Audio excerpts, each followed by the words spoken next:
పాలు వస్తున్నాం కలెక్టర్ చేయబట్టి ఇది రైతుల రోడ్ మీకు వచ్చినాం ఇది 50 నుంచి మేము పాలు వస్తున్నాం కరీంనగర్ డైరీకి వస్తున్నాం 50 నుంచి నేను 70 ఏళ్ళ ఏజ్ నాది నేను 50 ఏళ్ళ పాలు కాబట్టి కరీంనగర్ డైరీ నా ఏజ్ వాళ్ళు ఎవరు లేరు సార్ నా ఏజ్ వాళ్ళు ఎవరు లేరు ఏజ్ వాళ్ళు ఇంటి ఏజ్లో నేనే పెద్ద ఇంటి పాలు వస్తున్నాం ఇచ్చిన పడుతుంది పని చేస్తుంది మాకు పింఛన్ వస్తుంది ఇన్ని ఏళ్ళ కొన్ని లేదు ఇవాళ పర్మిషన్ అడుగుతురా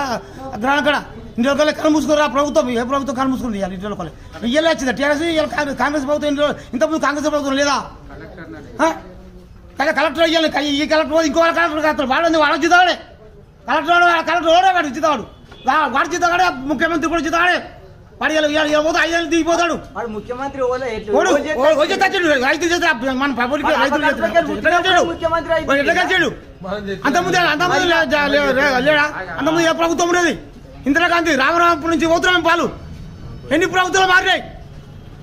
ఇవాళ రేవంత్ రెడ్డి అయితే ఇవాళ పాలు సిలేపుతుంది కలెక్టర్తో కలెక్టర్ ఎంత బుద్ధిమంతులు కలెక్టర్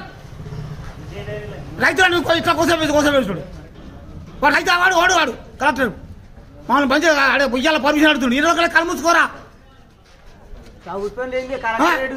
కలెక్టర్ ముఖ్యమంత్రి అడిగి ముఖ్యమంత్రి ఎన్ని బాధాలు చేసిండు ఎన్ని అమలు చేస్తుండు ఎన్ని అబద్ధాలు ఆడుతుండు ఇప్పుడు రేవంత్ రెడ్డి ఇలా గద్ద దిగాలి వాడు రేవంత్ రెడ్డి గద్ద దిగాలి వాడికి ఇవన్నీ చేశాడు కదా గద్ద దిగాలి